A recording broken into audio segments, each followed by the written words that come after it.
Channel नवीन law tech bat को जरूर आप सब्सक्राइब कीजिए। सब्सक्राइब का एक बटन देख के यहाँ पर आपको मिलेगा, चैनल पर जैसे आएंगे आप यहाँ पे सब्सक्राइब का बटन मिलेगा और ये रेड कलर का दिखेगा और इस रेड कलर को आप जरूर जो है ना क्लिक करें, जिससे आप मेरे चैनल से जुड़ जाएंगे। और साथ ही जो है ना एक यहाँ पे बेल का बटन होगा, यहाँ पे बेल के बटन को जरूर आप जो है ना क्लिक करें, जिससे कि आपका नोटिफिकेशन मिलता रहेगा जब भी मैं वीडियो अपलोड करूंगा अपने चैनल पे। Thank you. नमस्ते हिंदुस्तान, मैं नवीन मेहता। मैं अपने YouTube channel law tech bat show पे आपका वेलकम करता हूँ। फ्रेंड्स, मैं इस वीडियो में डिस्कस करूंगा जो है ना म्यूचुअल और कंसेंट डिवोर्स अंडर जो है ना स्पेशल मैरिज एक्ट 1954। मीन्स अगर कोई मैरिज किया हुआ है अंडर स्पेशल मैरिज एक्ट 1954, तो फिर जो है ना ये म्यूचुअल डिवोर्स या कंसेंट डिवोर्स जो है अगर लेना है तो क्या प्रोसेस है और जो है ना क्या रिक्वायरमेंट होगी, उसको डिवोर्स का कौन सा बैकग्राउंड होगा और फिर जो है ना उसका क्या प्रोसेस होगा, फिर क्या क्या डॉक्यूमेंट लगेंगे, जो है ना ये सब इसमें हमने डिस्कस किया है।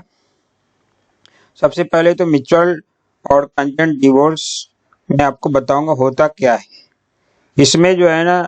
वाइफ एंड हस्बैंड एग्री होते हैं एक दूसरे से जो है ना कि जो है अब हमें मैरिज को डिसॉल्व कर लेना है, हमें एक साथ में नहीं रहना है और टर्म है इसमें कि 1 ईयर से ज़्यादा अगर ये एक साथ नहीं है और आगे भी नहीं रहना चाहते हैं, तो फिर जो है ना ये लोग का एक बैकग्राउंड बन जाता है, एक ग्राउंड बन जाता है और दोनों जो है ना म्यूचुअली रूप से डिसाइड करते हैं कि जो है ना हमें अब अपने मैरिज को डिसॉल्व कर लेना चाहिए। तो ये म्यूचुअल कंसेंट होता है और फिर ये कोर्ट में पिटीशन फाइल करते हैं अपना मैरिज को डिसॉल्व करने के लिए, डिग्री ऑफ डिवोर्स लेने के लिए। तो वही देखते हैं इस वीडियो में स्टेप बाय स्टेप क्या है। सबसे पहले तो हम लोग देखते हैं कि जो है ना सेक्शन 27 जो है ना स्पेशल मैरिज एक्ट जो है ना 1954 क्या कहता जो है ना, ये जो है ना बेसिकली ग्राउंड के बारे में बताता है, ground for divorce under this act. Means section 27 जो है ना कहता है कि कौन से ग्राउंड पे जो है ना ये म्यूचुअल डिवोर्स ले सकते हैं व्यक्ति, जो है ना वाइफ हस्बैंड ले सकते हैं। तो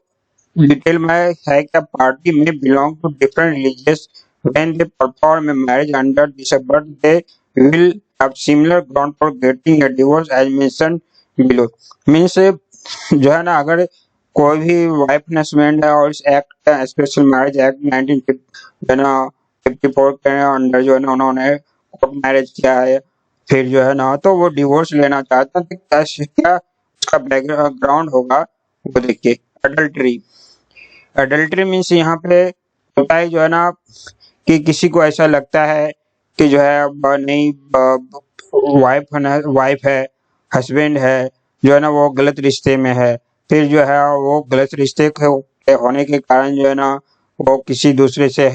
ट्रैप है, तो फिर म्यूचुअली दोनों में उस तरह का बात होती है, फिर वहाँ पे डिवोर्स होने का ग्राउंड बन जाता है। सेकंड है डेजर्शन। डेजर्शन बोलता है कि जो है अगर वह कोई रेस्पोंडेंट है वो त्याग दिया है पैटिशनर को, वो मोर देन 2 ईयर से नहीं मिल रहा है और फिर दोनों एक बाद में जो है ना दोनों एग्री हो जाता है कि नहीं हम डिवोर्स ले लें, तो ये भी ग्राउंड बन जाता है। फिर है कि रेस्पोंडेंट भी sentence to imprisonment for 7 years. अगर रेस्पोंडेंट जो है को सेंटेंस हो जाता है मोर देन 7 ईयर्स से और फिर जो है ना उसमें एक पार्टी जो है सेटिस्फाइड नहीं होती है रिलेशनशिप से, तो फिर दोनों मिलकर जो है ना ये कंजेंट बनाते हैं या अपना जो है ना विल बनाते हैं कि डिवोर्स का। फिर जो है ना अगर क्वालिटी होती है एक दूसरे पे, तो फिर जो है ना वो अगर क्वालिटी का प्रोसेस आती है तो क्वालिटी के प्रोसेस में जो है ना वो फिर जो है एक दूसरे के साथ नहीं रहना चाहते हैं, तो फिर जो है ना ये बॉन्ड बन सकता है। फिर है जो है ना रेस्पोंडेंट हैज बीन इनक्योरेबली साउंड जो है ना माइंड। अनसाउंड माइंड अगर इनको है और वो क्योर नहीं हो सकता है, तो फिर जो है ना इस पोजीशन में भी दोनों एक दूसरे से सेपरेट होने का जो है ना ग्राउंड बना सकते हैं। फिर है respondent has been suffering from several disease, means ये दोनों में से एक पार्टी जो होगा वो रेस्पोंडेंट जो होगा वो अगर सफर कर रहा है जो है ना सेवरल जो है ना अब वायरल डिजीज से, वो ऐसा डिजीज जो अब वो जो है अब क्योर नहीं हो सकता है, तो उस पोजीशन में फिर जो है ना दोनों एक कंजेंट बना सकते हैं और डिवोर्स का। फिर respondent has been suffering from the incurable जो है ना फॉर्म ऑफ लेप्रोसी, लेप्रोसी का डिजीज है, अगर वो उस तरह का डिजीज है वो इनक्योरेबल है अगर, तो वो अगर रेस्पोंडेंट उसे सफर कर रहा है तो फिर दोनों एक ग्राउंड बन जाता है, अगर दो ग्राउंड बना के दोनों मैरिज डिवोर्स ले सकते हैं। फिर होता है कि प्रिजम्पशन ऑफ डेथ, अगर जो है ना ऐसा भी होता है कि जो है यहाँ पे दोनों के जीवित होने की बात नहीं है, इसमें कोई एक आदमी जो है ना का डेथ होने की संभावना होती है और डेथ हो जाए तो फिर ये ग्राउंड बन जाता है तो मैं उनका जो है डिवोर्स होने का। फिर कहता है कि the wife also get the divorce on the ground of no resumption of collaboration for the 1 year या more since passing the degree of the maintenance, means जो है अगर डिग्री और प्रूफ का मेंटेनेंस का डिग्री पास हो गया है या फिर जो किसी दूसरे तरह का उसको ऑर्डर मिल गया है जो है ना मेंटेनेंस का, फिर 1 year तक उन्होंने कोई भी सेक्सुअल रिलेशनशिप नहीं बनाया है और आगे भी नहीं बन सकता है, तो फिर जो है दूसरे से जो है ना कंजेंट में आके जो है ना डिवोर्स का ग्राउंड बना सकते हैं जो है। तो आप देखते हैं कि इसका जो है ना divorce by mutual consent under section 28, means under section 28 of जो स्पेशल मैरिज एक्ट का जो है ये जो है कंजेंट जो है डिवोर्स कैसे होगा और उसका क्या प्रोसेस होगी, इस पे जो है ना डिफाइन किया गया है अंडर सेक्शन 28। यहाँ पे बेसिकली देखना यह है कि अगर कोई पेयर जो है और मैरिज किया हुआ है स्पेशल मैरिज एक्ट 1954 के तहत, तो उसको अगर कंजेंट जो है डिवोर्स लेना है तो उसको सेक्शन जो है ना 28 के अंतर्गत उनको मिलेगी जनता। तो वही देखते हैं कि सेक्शन 28 क्या कहता है। A petition for divorce may be presented to district court by both the party together on the ground that they have been living separately for the 1 year or more, that they have not been able to live together, and that they have mutually agreed to that marriage should be dissolved। इस यहाँ कहता है section 28 में कहता है कि अगर कोई दो पार्टी है और दोनों स्पेशल मैरिज एक्ट 1954 के अंदर मैरिज किया है, लेकिन अब वो जो है ना 1 year से जो है एक साथ नहीं रह रहा है और आगे भी नहीं रह सकता और जो है ना उनका इंटेंशन है कि आगे भी नहीं रहना है, तो इस पोजीशन में वो डिवोर्स जो है ना म्यूचुअली होके जो है ना एग्री होता है कि जो है ना हमको मैरिज को डिजोल्व कर लेना चाहिए। तो इस पोजीशन में डिजोल्व कर लेना चाहिए, तो ये जो ना उसका थॉट जो होगा, ये जो उनका एग्रीमेंट होगा वो 28 के अंदर उनको डिवोर्स देगा जो है ना म्यूचुअल कंजेंट का डिवोर्स का उनको एप्लीकेबिलिटी हो जाएगी। On the motion of the both party made not earlier than 6 months after the date of presentation of the petition referred in subsection 1 and not later than 18 months after the said, that if the petition is not withdrawn in the meantime, the district court shall, on being satisfied after hearing the party and after making such inquiry as it think fit, that marriage has been solemnized under this act and the advert on this petition are true, and pass the decree pass a decree declaring marriage to be dissolved with effect from the date of decree। Means कह रहा है कि एक तो first हम लोग देखा उनकी जो है ना वो लोग रेडी नहीं है, अब है कि जो है ना उनको पेटिशन फाइल करना पड़ेगा और पेटिशन फाइल करने के बाद जो है ना जो है ना अर्लियर 6 मंथ का उसका जो है ना कूलिंग पीरियड होता है, 6 मंथ के बाद और जो है ना 1.5 साल जो है उनका सेकंड मोशन शुरू होगा। फर्स्ट मंथ मोशन जैसे पेटिशन फाइल करेंगे 6 मंथ का होगा, सेकंड तो उसके पहले नॉट लेस देन 6 मंथ जो वही बोलता है कि when the motion of the party made not earlier than 6 month, मीन्स 6 मंथ के पहले और आफ्टर देन एक्सपायरी 18 मंथ यानी 18 मंथ के एक्सपायर होने के पहले और 6 मंथ के बाद, यानी 1.5 साल का जो पीरियड होता है, उस 1.5 साल के पीरियड में अगर वो जो है वो ये पेटिशन विड्रॉ नहीं करता है, तो फिर जो है ना ये उनका जो है ना आगे का प्रोसेस चालू हो जाएगा बाय द कोर्ट, और कोर्ट जो है ना दोनों तरफ से हियरिंग सुनेगी और आफ्टर सेटिस्फाइड होने के बाद कोर्ट फिट अगर थिंक करते कि ये फिट पॉइंट है, और तो इनका मैरिज जो है सोलमनाइज जो हुआ है वो जो है स्पेशल मैरिज एक्ट 1954 के अंतर्गत, तो वो जो है ना जो है डिजॉल्व होने का मेन पॉइंट बनेगा, और फिर जो है ना कोर्ट क्या करेगी, उस मैरिज को डिजॉल्व कर देगी और डिक्लेयर कर देगी मैरिज टू बी डिजॉल्व, और मैरिज टू बी डिक्लेयर कर देगी, और जो है ना डिक्री ऑफ डिवोर्स वो पास कर देगी, जो ना, और जो डिक्री ऑफ डिवोर्स जो है ना पास होगी, यानी डिवोर्स जो है ना मैरिज डिजॉल्व कहलाएगी, जिस डेट से डिक्री ऑफ जो है ना डिवोर्स पास होगी। अब है कि document required to file divorce, इस डॉक्यूमेंट कौन सा डॉक्यूमेंट रिक्वायर्ड होगा जो ना अगर फाइल डिवोर्स करते हैं, तो following document had to be furnished in filing the divorce in जो है ना इन इंडिया अकॉर्डिंग टू जो है ना इंडियन डिवोर्स एक्ट 1869। इस डॉक्यूमेंट जो फाइल करना पड़ेगा, कुछ ऐसे लिस्ट ऑफ डॉक्यूमेंट्स है जो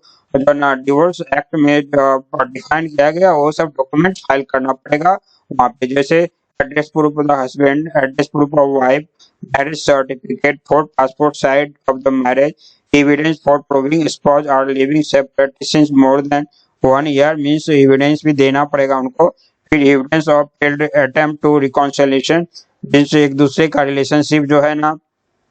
का रिकॉन्सिलिएशन का जो है ना वहाँ पे स्टेप प्रोसेस किया गया था लेकिन वो फेल हो गया, उसका भी प्रूफ होगा। Income tax statement for the last 2 years, income tax statement भी उनको देना पड़ेगा, जो है अगर दोनों का है तो दोनों का, अगर हस्बैंड का है तो हस्बैंड का, डेट ऑफ प्रोफेशन है, प्रेजेंटेशन, रेमुनरेशन, उसका जो है ना जो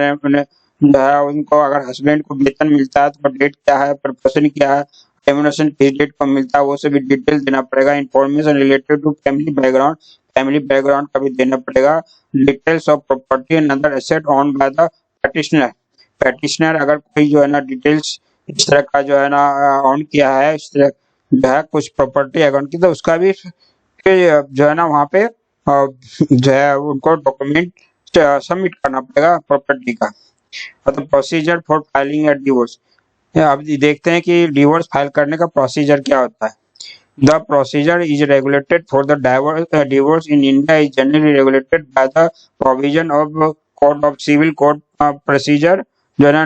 1908 मीन्स 908 का जो है ना सिविल प्रोसीजर कोड है, इसके अंदर जो है ना डिवोर्स का फाइल किया जाता है, जो है ना उसी में रेगुलेट किया गया है और उसी के अनुसार में फाइल किया जाता है। Procedure for seeking divorce initiate bye filing the petition which is followed by the affidavit from both the party in the district court, means यहाँ पे डिवोर्स जो फाइल किया जाता है, जो है ना यहाँ पे प्रोसीजर शुरू ही होता है, पिटीशन फाइल किया जाता है एफिडेविट के साथ, जो है ना बोथ पार्टी के द्वारा। The petition must take the following direction, petition जो है ना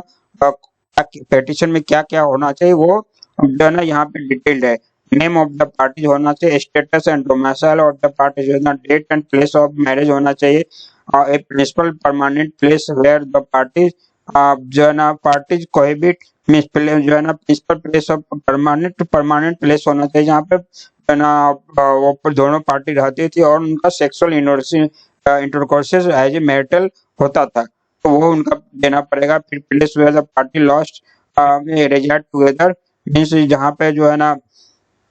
दोनों पार्टी जो है ना लास्ट टाइम तक जो है ना जहाँ तक टुगेदर रहा था वो भी उनको देना पड़ेगा। Name of the children if the married with the date of birth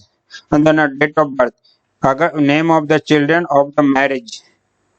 if any, अगर जो है कोई चिल्ड्रन है उसका जो है और मैरिज के बाद अगर हुआ तो उसका डेट ऑफ बर्थ उसका वहाँ पे देना पड़ेगा। If the ground of seeking divorce या सेपरेशन जो है ना, तो ग्राउंड भी लिखना पड़ेगा कि क्यों उन्होंने वो जो है सेपरेशन खोज रहे हैं, डिवोर्स मांग रहे हैं, वो भी देना पड़ेगा उनको। The fact and details by which petitioner seeks a relief, और जो है ना अगर जो है ये जो है ना, अगर दोनों में एक कंजेंट रिलेशन जो है ना, और जो डिवोर्स है, लेकिन उसमें से कोई आदमी का है ना, कुछ ऐसे पॉइंट पे हैं जो कॉन्फ्लिक्ट है, तो वो रिलीफ उससे मांगते हैं, तो वो भी यहाँ पे देना पड़ेगा। That parties are not receiving the court by collaborating, means party जो है ना, ये भी देना पड़ेगा कि कोर्ट को वो धोखा नहीं दे रहे, दोनों पार्टी जो है ना मिल के जो है। फिर जो advert made have verified the after 6 month couple has to be reappear in front of the court seeking the second motion petition for the mutual consent. Means यहाँ पे जो है ना म्यूचुअल कंसेंट डिवोर्स मीन्स हो गया, यहाँ पे जो भी उन्होंने पूर्ण रूप से तरीके से जो ना वेरीफाइड किया जाएगा, उनके स्टेटस को, उनका जो ना बैकग्राउंड दिया हुआ, डॉक्यूमेंट दिया हुआ, जो भी डेट ऑफ बर्थ है, फिर जो ना प्लेस है, नहीं जो भी उसमें उसका जो है ना कोर्ट के अंदर आता है, इसको वेरीफाइड करने का, वो कोर्ट वेरीफाइड करेगी। फिर आफ्टर तो जो है ना उसका सेकंड मोशन जैसे जो है ना खत्म होती है, रिपेयर होना पड़ेगा, फिर जो उनको म्यूचुअल डिवोर्स का प्रोसेस चालू होगा। After the hearing, the both the party, husband and wife, is the judge satisfied that all essential ground are filing the requirement and meeting the need for a divorce, the couple grant a mutual divorce जो ना degree. अगर को अब फिर इसके बाद जब उसका हेयरिंग शुरू होगी, हेयरिंग शुरू के बाद जज को अगर लगता है कि सभी ग्राउंड उनका बनता है जो है ना, और रिक्वायरमेंट जो भी है और फुलफिल करता है, तो उनको डिवोर्स यहाँ पे दे दी जाएगी, और डिवोर्स का वहाँ पे उनको डिग्री भी सुना दिया जाएगा। The custody of child, immunity, wife, and litigation expense will be considered in the issue of degree for the divorce। ये सब जो जिसमें में जो है उनको डिवोर्स का डिग्री ऑफ डिवोर्स दिया जाएगा, उसमें कस्टडी ऑफ चाइल्ड का, इम्यूनिटी का, वाइफ का, लिटिगेशन एक्सपेंस जो भी है, ये सब सारे वहाँ पे कंसिडर किए जाते हैं बाय द कोर्ट। तो फ्रेंड्स इस मूवी जो है ना वीडियो में इतना ही। इस वीडियो में हम लोग ने देखा कि जो है ना स्पेशल मैरिज एक्ट 1954 के अंदर जो अगर कंजेंट डिवोर्स लेना है तो उसका क्या प्रोसेस है, कुछ ग्राउंड भी है। उसके बाद जो है ना सेक्शन 28 के अंदर के जो है ना यहाँ पे उनको जो है ना मेन फॉलो होता है। हम कंजेंट डिवोर्स के लिए सेक्शन 28 फॉलो करता है marriage act, special marriage act 1954 का। इसके अनुसार वहाँ पे उनको कंजेंट डिवोर्स का प्रोसेस चालू होगा। फिर उनको जो है ना पिटीशन फाइल करने के बाद